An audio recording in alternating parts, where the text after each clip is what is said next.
اسی دنیا جو ہے یہی کا جو ہے صحت کے مزے لینا اور جوانی ہے جو ہے اس کو اس انداز میں گزارنا جس طرح کوئی شخص بھی جو دنیا دار ہوتا ہے وہ گزارتا ہے، یا یہ کہ یہ انسان صحت حاصل کرے اس دین کے لیے اللہ تعالیٰ مجھے صحت دیے رکھے تاکہ میں اللہ تعالیٰ کا عبادت گزار بندہ بن سکوں، شکر گزار بندہ بن سکوں، تو گویا کہ سوچ کے اعتبار سے زمین و آسمان کا فرق واقع ہو جائے گا۔ والذین هم للزکاۃ فاعلون، اور وہ لوگ کہ جو زکوٰۃ کے عمل پر کاربند رہتے ہیں۔ میں نے عرض کیا تھا کہ جب یہ آیات نازل ہوئی ہیں اس وقت زکوٰۃ کا وہ نصاب جو ہے امت مسلمہ پر فرض نہیں ہوا تھا، وہ تو کہیں مدنی زندگی میں جا کر ہوا، لیکن یہ کہ زکوٰۃ اصل میں تزکیے سے نکلا ہے، اپنے نفس کو ان تمام نجاستوں سے پاک اور صاف کرنے کی کوشش کرتے رہنا جو انسان کے ساتھ لگی ہوئی وہ علائشیں ہیں، حب مال ہے، حب دنیا ہے، حسد ہے، بغض ہے، کینہ ہے، نفرت ہے، دشمنی ہے، عداوت ہے، یہ تمام چیزیں وہ ہیں جو انسان کے وہ علائشیں ہیں جو اس کے ساتھ لگی ہوئی ہیں۔ اپنے آپ کو اس سے بچانے کی کوشش کرنا یا ان علائشوں کو اپنے سے دور کرنے کی سعی و جہد کرنا یہ عمل تزکیہ ہے۔ تو والذین هم للزکاۃ فاعلون، اس کے دونوں ہی معنی ہمارے مفسرین نے لیے ہیں، ایک تو عمل تزکیہ کے اوپر کاربند رہنے والے، اپنا محاسبہ کرنے والے، جس کے بارے میں بڑے خوبصورت الفاظ ہیں نبی اکرم صلی اللہ علیہ وسلم کے، حاسبوا انفسکم من قبل ان تحاسبوا، اپنا محاسبہ کرتے رہا کرو اس سے پہلے کہ اللہ کی جناب میں تمہارا محاسبہ کیا جائے۔ یہاں تو تمہارے پاس جو ہے اللہ تعالیٰ نے مہلت عمر دی ہے، وقت ہے، اگر تم دیکھتے ہو کہ میری بیلنس شیٹ جو ہے وہ ڈیبٹ میں جا رہی ہے تو تمہارے پاس وقت ہے، اسے کریڈٹ میں لے آؤ، اچھے کاموں کی طرف جو ہے اختیار کرو، اللہ کی فرما برداری شکر گزاری اختیار کرو۔ من قبل ان تحاسبوا، اس سے پہلے کہ جب تمہارا محاسبہ کیا جائے گا اس وقت کوئی موقع ایسا نہیں ہوگا کہ تم اپنے اس ڈیبٹ کو جو ہے کریڈٹ میں تبدیل کر سکو۔ والذین هم لفروجہم حافظون، وہ لوگ کہ جو اپنی شرمگاہوں کی، شہوت کی جگہوں کی محافظت کرنے والے ہیں۔ دیکھیے عربی زبان میں یہ دو الفاظ ہیں، با ریم رے اور جیم، برج، جس سے ہمارے ہاں بروج نکلا یا جسے ہماری اردو زبان میں برجیاں کہا جاتا ہے، گویا کہ وہ شے جو دور سے نمایاں نظر آ رہی ہو۔ شہر کے گردا گرد کوئی فصیل ہے جسے آپ شہر حصار کہا کرتے تھے یا حصار شہر کہتے تھے، اور اس کے اوپر جگہ جگہ برجیاں بنا دی جاتی تھی تاکہ جو بھی فوجی ہیں یا جو لوگ بھی آمد و رفت لوگوں کی جو ہے، یا یہ کہ کوئی جمعیت اگر حملہ کر رہی ہے کسی حوالے سے تو دور سے وہ بیٹھے ہوئے دیکھ لیتے تھے، برجیاں ہوا کرتی تھی۔ تو با رے اور جیم یہ اصل میں آتا ہے کسی شے کے نمایاں ہونے کے لیے، دو الفاظ بالکل وہی ہیں لیکن بے کی جگہ فا رکھ دیجئے، فا رے اور جیم یہ بالکل وہی معاملہ ہے، لیکن بجائے یہ کہ وہ نمایاں ہو وہ ایک خلیج کی شکل میں ہو۔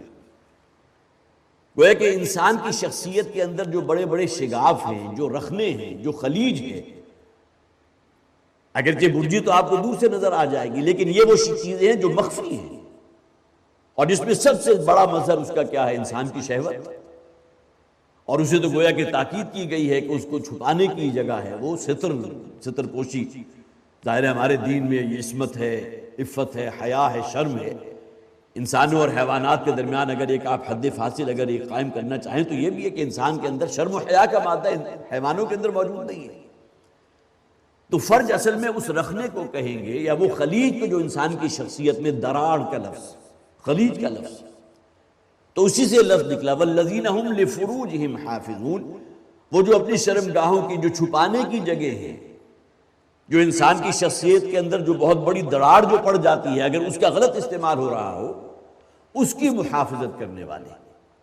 الا علی ازواجہم او ما ملکت ایمانہم۔ اور اس ضمن میں نبی اکرم صلی اللہ علیہ وسلم کی بہت سی احادیث موجود ہیں، وہ حدیث آپ میں سے بہت سے حضرات نے سنی بھی ہوگی کہ حضور نے فرمایا اگر تم اس دنیا میں مجھے دو چیزوں کی ضمانت دو، ایک دو گالوں کے مابین جو تمہاری زبان ہے کہ اس کا غلط استعمال نہیں ہوگا، اور زبان کا غلط استعمال اس درجے ہے اس کا ہم تصور بھی نہیں کر سکتے۔ ہمارے عام سوشل ایول جنہیں کہا جاتا ہے، معاشرتی برائیاں، اگرچہ اسے کوئی بہت بڑی برائی بھی ہم نہیں سمجھتے، لیکن اکثر و بیشتر تو وہ ہے کہ جس میں اس کا اعلیٰ کسب جو ہے وہ زبان ہے، جھوٹ ہے، غیبت ہے، طعنہ زنی ہے، عیب جوئی ہے، فحش گوئی ہے، گالم گلوچ ہے، یہ تمام چیزیں کیا ہیں؟ یہی زبان ہے کہ جو اس کا آلہ بنتی ہے۔ اور اس طرح حضور نے فرمایا جہاں یہ دو گالوں کے درمیان یہ زبان کا ذکر ہے، وہاں دو رانوں کے درمیان انسان کی سیکس، اس کی شرم و حیا، ان دو چیزوں کی گارنٹی تو مجھے اس دنیا میں دو کہ اس کا استعمال غلط نہیں ہوگا، اسی دنیا میں مجھ سے جنت کی گارنٹی لے لیں، ضمانت لے لیں۔ تو معلوم ہوا کہ انسان کی شخصیت کے اندر واقعتاً یہ دو چیزیں ایسی ہیں جو گویا کہ انسان کی شخصیت کو یا تو نکھاریں گی تو بہت اوپر لے جائیں گے۔ سیکس ڈسپلن اس کے اندر ہے، زبان کے معاملے میں حد درجے محتاط ہے۔ نکاح کے موقع پر عام طور پر سورہ احزاب کی جو وہ آیات پڑھی جاتی ہے خطبہ مسنونہ کا جز ہے، یا ایھا الذین آمنوا اتقوا اللہ وقولوا قولا سدیدا، وہاں زبان کے تقوی کو ہائی لائٹ کیا گیا، زبان کے معاملے میں تمہارا طرز عمل بہت محتاط رہنا چاہیے۔ اور دوسری شے والذین هم لفروجهم حافظون، انسان کی دونوں رانوں کے مابین اس کی جو شرمگاہ ہے اس کی حفاظت کے اوپر پوری طرح کاربند، الا علی ازواجہم او ما ملکت ایمانہم، سوائے اپنی بیویوں کے یا اپنی ملک یمین کے۔ اب یہ وہ موضوع ہے کہ جس کا ذکر مفسرین نے بڑی تفصیل کے ساتھ کیا ہے، لیکن ظاہر ہے کہ آج کل چونکہ جس زمانے میں قرآن حکیم نازل ہو رہا تھا اس موقع پر تو بہرحال اس کا امکان موجود تھا، وہ لونڈیوں کا ایک نظام تھا، غلاموں کا ایک نظام تھا، پھر جنگیں ہوا کرتی تھی، مرد جو ہے وہ اکثر و بیشتر ہلاک ہو جاتے تھے، تو ان کی اولاد بچیوں کی شکل میں یا ان کی بیویاں جو ہیں وہ عورتوں کی شکل میں، باندیوں کی شکل میں موجود ہوتی تھی، پورا ادارہ موجود تھا۔ لیکن یہ کہ نبی اکرم صلی اللہ علیہ وسلم نے اس میں بھی اس درجے عدل سے کام لیا کہ کوئی شخص اگر اپنے غلام کو یا باندی کو آزاد کر دیتا ہے تو اس کو جو اللہ تعالیٰ اجر و ثواب عطا فرماتا ہے، اس کا ذکر متعدد احادیث میں موجود ہے۔ پھر یہ کہ حضور نے جس درجے مساوات کا ذکر کیا، اپنی لونڈی ہے یا اپنا غلام ہے اس کو وہی کچھ کھلاؤ کہ جو تم کھاتے ہو، اس کو وہی کچھ پہناؤ جو تم پہنتے ہو، وہ بھی تمہاری طرح کے انسان ہیں، ان کے ساتھ کوئی ظلم کا معاملہ نہ کرو، ان کے ساتھ کوئی تعدی کا معاملہ نہ کرو۔ حضرت زید بن حارثہ رضی اللہ تعالیٰ عنہ کی مثال تمام لوگوں کے سامنے ہے، اگرچہ وہ حضرت خدیجہ رضی اللہ تعالیٰ عنہ کے غلام تھے، نوجوان تھے، لیکن ایک حضرت خدیجہ نے ہبہ کر دیا تھا حضرت زید بن حارثہ کو حضور کے لیے، اور جب ان کے والدین کو معلوم ہوا کہ ہمارا بیٹا زید جو ہے اس وقت جو ہے وہ مکہ میں موجود ہے اور ایک شخص محمد ہے کہ جن کی وہ جو ہے جسے آپ کہیے کہ ان کی آقا ہیں ان کے، تو آئے اور آ کر کہا اپنے بیٹے سے چلو ہمارے ساتھ، تو بیٹے نے جانے سے انکار کر دیا، اور یہ الفاظ جو ہیں موجود ہیں کہ خدا کی قسم جو پیار اور محبت مجھے محمد نے دیا صلی اللہ علیہ وسلم وہ والدین بھی نہیں دے سکتے، حالانکہ کہنے کو غلامی کا عنوان جو ہے وہ تو موجود تھا۔ لہذا یہ دو چیزیں ہیں جن کا یہاں ذکر کیا گیا، ایک وہ انسٹیٹیوٹ کے جو اس وقت موجود تھا غلاموں کا، یہاں اگرچہ ذکر جو ہے اس حوالے سے بعض مفسرین نے کیا ہے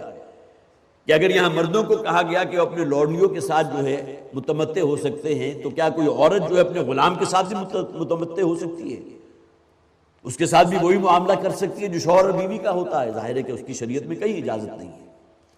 لیکن یہ کہ مردوں کے لیے اس بات کی اجازت ہے الا علی ازواجہم او ما ملکت ایمانہم۔ قرآن حکیم کا یہ اسلوب ہے کہ جو بھی اہم مضمون ہے کم سے کم دو مقامات پر وہ بعین ہی انہی الفاظ میں جو ہے وہ ریپیٹ ہوا۔ سورہ مومنون کی آیات ہے اور اسی طرح سورہ معارج کی آیات ہے، بالکل یہی تین آیات، والذین هم لفروجہم حافظون الا علی ازواجہم او ما ملکت ایمانہم فانہم غیر ملومین فمن ابتغى وراء ذلک فاولئک هم العادون، وہاں بھی موجود ہے۔ تو اس بات کو نوٹ کر دیجیے کہ ہمارے دین میں جو بھی اللہ تعالیٰ نے انسان کے اندر جو جبلتیں رکھی ہیں، حیوانی جبلتیں ہیں، شہوت، اس کا تعلق بقائے نسل سے بھی ہے، خالصتاً ایک اینیمل انسٹنکٹ سے، حیوانی جبلت ہے۔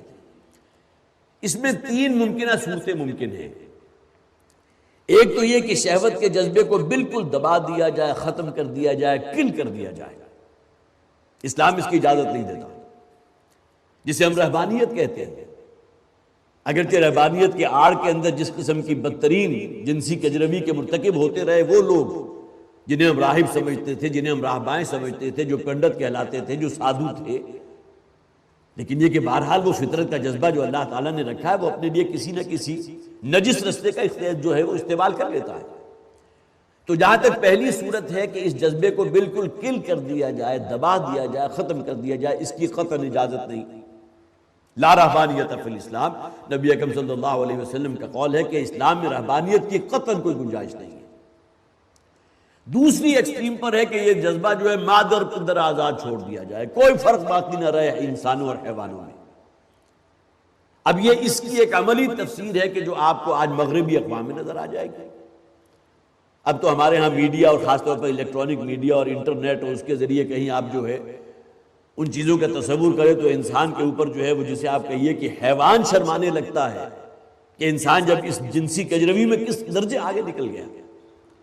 تو دوسری ایکسٹریم یہ ہے کہ اس شہوت کے جذبے کو بالکل مادر پدر آزاد چھوڑ دیا جائے، اس میں تو گویا کہ ماں بہن اور بیٹی کی تمیز بھی ختم ہو جاتی ہے۔ اب ان دونوں کے مابین ہے کہ چند قیود ایسی ہیں کہ جن کو آبزرو کرتے ہوئے انسان اس شہوت کے جذبے کی تسکین کرے۔ اللہ نے رکھا ہے جذبہ۔ نبی اکرم صلی اللہ علیہ وسلم کے وہ الفاظ تو ہر نکاح میں آپ سنتے ہوں گے، النکاح من سنتی، نکاح میری سنت ہے، میرا طریقہ ہے۔ کہنے کو ایجاب و قبول دو چند الفاظ ہیں، لیکن اس نے اتنا تقدس عطا فرما دیا کہ حضور نے فرمایا من سنتی، یہ میرا طرز زندگی ہے، یہ میری سنت ہے۔ تو یہ تین جو امکانات تھے ان میں سے دو ایکسٹریم تو بالکل خارج از بحث ہے، اس کو کل کر دینا یا اس کو بالکل مادر پدر آزاد چھوڑ دینا۔ اور یہ درمیانی رستہ ہے کہ جس میں نکاح کا بندھن ہے، کہ جس میں چند حدود ہیں، قیود ہیں، جو آپ کی منکوحہ ہے اس کے اب گویا کہ نان نفقے کے بھی آپ ذمہ دار ہیں، اس کے علاج معالجے کے بھی آپ ذمہ دار ہیں۔ اللہ تعالیٰ نے جو اولاد عطا فرمائی ہے اس رشتے کے نتیجے میں اب وہ بھی آپ اس کے مکلف ہیں، وہ بھی آپ ہی کی کفالت میں ہے۔ اب یہ تمام چیزیں وہ ہیں جو قواعد و ضوابط کا درجہ رکھتی ہیں، گویا کہ وہ ایک درمیانی راہ ہے جو اسلام نے تجویز کی ہے۔ الا علی ازواجہم او ما ملکت ایمانہم فانہم غیر ملومین، اس میں ان پر کوئی ملامت نہیں ہے۔ اللہ تعالیٰ نے جو ذرائع جائز رستے متعین کر دیے ہیں، اور ظاہر ہے کہ یہاں بھی وہ بات آپ حضرات کے علم میں رہنی چاہیے کہ یہ جذبہ جو ہے شہوانی جذبہ ہر انسان میں برابر نہیں ہوتا، بعض لوگوں کے اندر بہت زیادہ ہے، بعض میں کم ہے، لیکن یہ کہ اللہ تعالیٰ نے ان لوگوں کی رعایت کا بھی اہتمام کیا ہے کہ جن کے اندر وہ جذبہ اگر زیادہ ہے اور وہ ایک بیوی پر قناعت نہیں کر سکتے، تو سورہ نساء کے اندر وہ آیت موجود ہے۔ اگرچہ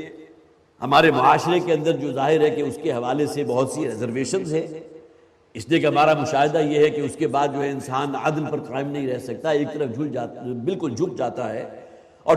پہلی منکوحہ جو ہے وہ بالکل معلقہ بن کر رہ جاتی ہے، اور سب سے بڑھ کر یہ کہ جو اپنے ان کا نان نفقہ ہے، ان کی اولاد کا جو علاج معالجہ ہے، جو تعلیمی اخراجات ہیں، تمام چیزوں سے انسان جو ہے دستبردار ہو جاتا ہے۔ یہ اس کی وہ چیزیں ہیں کہ جو اس سے پھر انسان کو دور کر دیتی ہیں، لیکن بہرحال دین کے اندر اجازت موجود ہے۔ فَانْكِحُوا مَا طَابَ لَكُم مِّنَ النِّسَاءِ مَثْنَىٰ وَثُلَاثَ وَرُبَاعَ، نکاح کر سکتے ہو، 2 ہیں، 3 ہیں، 4 تک کی اجازت ہے۔ لیکن وَإِنْ خِفْتُمْ، اگر تمہیں یہ اس بات کا اندیشہ ہے، خوف ہے، اللہ تعدلوا، کہ عدل قائم نہیں کر سکو گے، فواحدۃ، تو پھر ایک ہی پر اکتفا کرو۔ گویا کہ یہاں انسان کو اپنا جو بھی وسائل ہیں، جو اسباب ہیں، اس کا بھی جائزہ لے لینا چاہیے،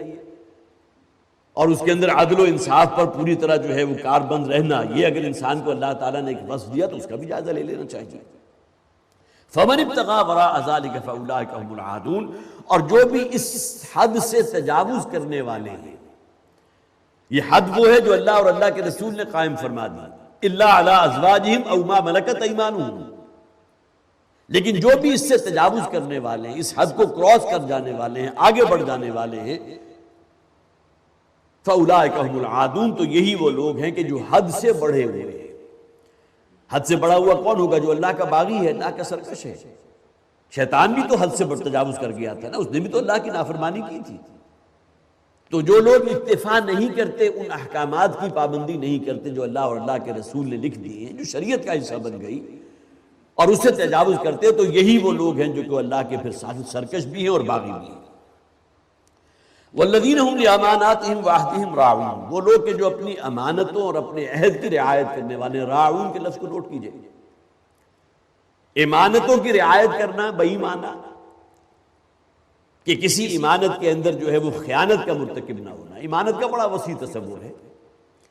جو اللہ تعالیٰ نے روپیہ پیسہ دیا، آپ نے جائز حلال رستے سے اس کو کمایا، یہ بھی امانت ہے اللہ کی۔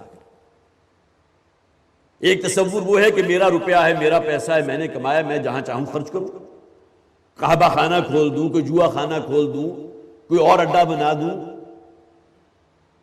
میں کسی آسمانی ہدایت کا تابع نہیں ہوں، میں کسی شے کو ماننے والا نہیں۔ یہ بالکل وہ خیال ہے کہ جس کو آپ کہیں گے کہ یہ روپیہ، یہ پیسہ، یہ دولت میری ملکیت ہے، اسلام کہتا ہے یہ تمہاری ملک نہیں ہے، بلکہ تم اس کے امین قرار دیے گئے ہو۔ یہ امانت کا تصور ہے، ملکیت کی بجائے امانت کا تصور ہے۔ اور یہ امانت صرف روپے پیسے کی نہیں ہے، اللہ تعالیٰ نے تمہیں زندگی دی ہے، یہ مہلت عمر، یہ بھی امانت ہے۔ صلاحیتیں جو دی ہیں وہ بھی امانت ہے، قوت کار و استعداد جو دی ہے وہ بھی اللہ کی امانت ہے۔ زبان کے اندر اگر نطق رکھا ہے، قوت گویائی رکھی، یہ بھی اللہ کی امانت ہے۔ ہم لوگ سمجھتے ہیں شاید امانت کا تعلق صرف روپے پیسے سے ہے، اور روپے پیسے میں کہیں کوئی گڑبڑ کر دینا یہ خیانت شمار ہوگا، لیکن یہ کہ یہاں راعون، اس کی رعایت کرنے والے، اس میں ہر شے شامل ہے۔ جس طرح نبی اکرم صلی اللہ علیہ وسلم کے بڑے پیارے الفاظ ہیں، المستشار مؤتمن۔ اگر آپ کسی سے کوئی مشورہ کرتے ہیں، آپ کا کوئی خانگی معاملہ ہے، کوئی نزاع ہو گیا ہے، کسی کو کانفیڈنس میں لے کر آپ اسے مشورہ چاہتے ہیں، تو وہ شخص کی ایک امانت ہے، راز ہے جو آپ کے پاس موجود ہے۔ اگر آپ اس کو افشا کر رہے ہیں، دوسرے لوگوں تک پھیلا رہے ہیں، وہ بیچارہ تو آیا تھا آپ سے مشورہ کرنے کے لیے، آپ نے اس کی جو بھی کوئی ذاتی کمزوری تھی یا جو اس کی زندگی کے اندر کہیں کو رکھنا پڑ چکا تھا، اس کا افشا کر دیا، لوگوں تک پہنچا دیا، یہ امانت میں خیانت کی۔ اسی طرح آج کے دور میں جب بھی یہ ووٹنگ ہوتی ہے، آپ حضرات کے معلوم علم میں ہے کہ بڑے بڑے جو ہے بینرز لکھ دیے جاتے ہیں، ووٹ ایک بہت بڑی امانت ہے۔ والذین هم لاماناتهم وعهدهم راعون۔ ہمارے دین کے اندر جو امانت کا وسیع تر تصور ہے، اسے ہم نے اپنے ذہن میں خاص طور پر رکھنا ہے۔ وعهدهم، اور اپنے عہد کے اوپر کاربند رہنے والے۔ دیکھیں بین الانسانی معاملات کے اندر یہ دو چیزیں وہ ہیں جو سب سے زیادہ نمایاں ہیں۔ آپ کا دوسرے انسانوں کے ساتھ تعلق کس بنیاد پر ہوگا؟ کچھ آپ کا حق ہے کہ جو اس کے اوپر قائم ہے، اور کچھ اس کے ذریعے جو ہے آپ کے حقوق مسلم کیے جاتے ہیں، حقوق و فرائض۔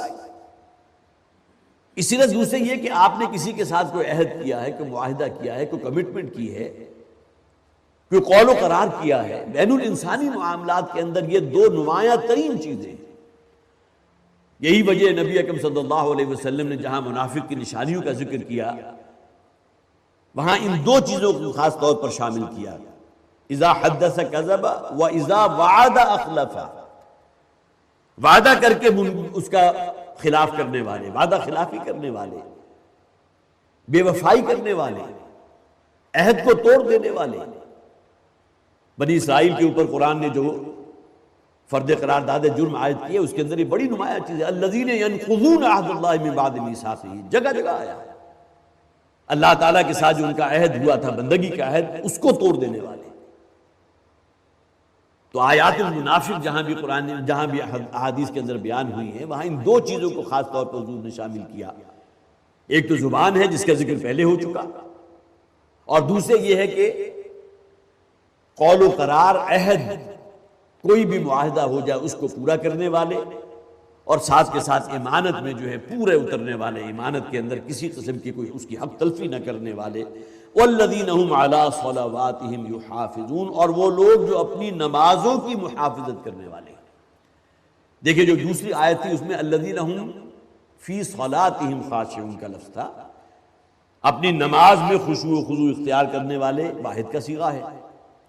یہاں آیا والذین هم علی صلواتهم یحافظون، یہاں نمازوں کا ذکر آ گیا۔ اب معلوم ہوا پنج وقتہ نماز کا جو نظام ہے، اس کی محافظت، اس کی نگہبانی، اس کی چوکیداری، اس کے معاملے میں غفلت کے اندر مبتلا نہ ہونا، اس کا پورے حق ادا کرنا، وضو کرنا تو پورے اہتمام سے کرنا، یہ نہیں کہ بالکل بھاگم دوڑ میں جو ہے وضو ہو رہی ہے، جسم کے کچھ حصے بھی خشک رہ گئے۔ پھر یہ کہ کپڑوں کے حوالے سے بھی انسان جو ہے بہت حد درجے جو ہے محتاط رہے، اس میں کوئی نجاست لگی نہ ہو۔ پھر یہ تمام چیزیں جو آداب نماز میں آتی ہیں وہ بھی اس میں شامل ہیں، اور خاص طور پر یہ علی صلواتہم، یہ جمع کے صیغے میں جو آیا تو اس میں پنج وقتہ نماز کا جو نظام ہے اس کا پوری طرح اہتمام کرنے والے۔ اب یہ دیکھیے اول و آخر نماز کا ذکر جیسا کہ میں نے عرض کیا تھا، اور اس کے بعد فرمایا اولئک هم الوارثون،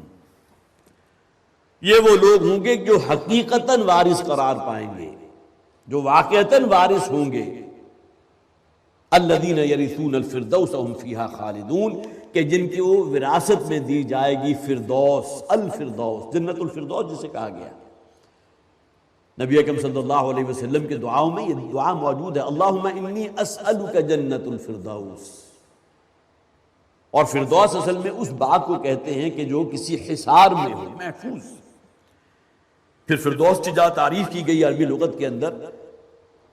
اور اس باغ کے اندر انسان کی ہر ضرورت کی شے موجود ہو، ہر آسائش، راحت کا سامان موجود ہو۔ اس زمانے میں جس شے کا بھی انسان تصور کر سکتا تھا، باغات ہیں، پھر اس میں خاص طور پر کھجوروں کے انواع و اقسام ہیں، اس کی انگوروں کے بیڑوں کا ذکر آ گیا، پھر اسی طرح انواع و اقسام کے پھل کا ذکر آ گیا۔ پھر فردوس کی ڈیفینیشن کے اندر وہ جو پالتو جانور ہوتے ہیں جو آپ کے لیے غذا کا جو ہے سامان بھی ہم پہنچا رہے ہیں، بھینس کا دودھ آپ حاصل کر رہے ہیں، گائے کا دودھ ہے، اور اسی طرح بہت قسم کے انواع و اقسام کے اللہ تعالیٰ کی جو ہے نعمتیں، ہر نوع کی نعمت جس کا آپ تصور کر سکتے ہیں جس باغ کے اندر موجود ہے وہ جنت الفردوس ہے۔ انگریزی زبان میں اسے پیراڈائز کہا جاتا ہے، لیکن خاص طور پر میں دیکھ رہا تھا ایک تفسیر کے اندر اس کا بہت ہی، یہ جنت الفردوس، جنت جس کو پیراڈائز انگریزی میں کہا جاتا ہے، تو عبرانی زبان میں اس کے لیے ایک لفظ ہے پیرادوس۔ عبرانی زبان میں جنت کے لیے، جنت الفردوس کے لیے ایک لفظ آیا پیرادوس کا۔ اسی طرح یونانی زبان کے اندر جو پیراداموس کا لفظ ہے، غالباً یہیں سے انگریزی زبان کا لفظ جو ہے پیراڈائز، وہ شاید وہیں سے اس سے مستعار لیا گیا۔ پیراڈائز وہ جنت کہ جس کا انسان کو تصور کر سکتا ہے، لیکن بہرحال یہاں عربی زبان کے اندر جنت کا لفظ یا جنت الفردوس، یہاں خاص طور پر الذین یرثون الفردوس هم فیہا خالدون، وہ لوگ کہ جو وراثت میں دیے جائیں گے الفردوس کے، جنت الفردوس کے، ہم فیہا خالدون کے، جس میں وہ رہیں گے ہمیشہ ہمیشہ کے لیے۔ یہاں وہ 10 یا 11 آیات ختم ہوئی کہ جس کا ذکر حضرت عمر رضی اللہ تعالیٰ عنہ کی اس حدیث میں ملتا ہے کہ حضور نے فرمایا کہ جو شخص بھی ان اوصاف کو اپنے اندر پیدا کرے گا اللہ تعالیٰ اسے لازماً جنت الفردوس تک پہنچائے۔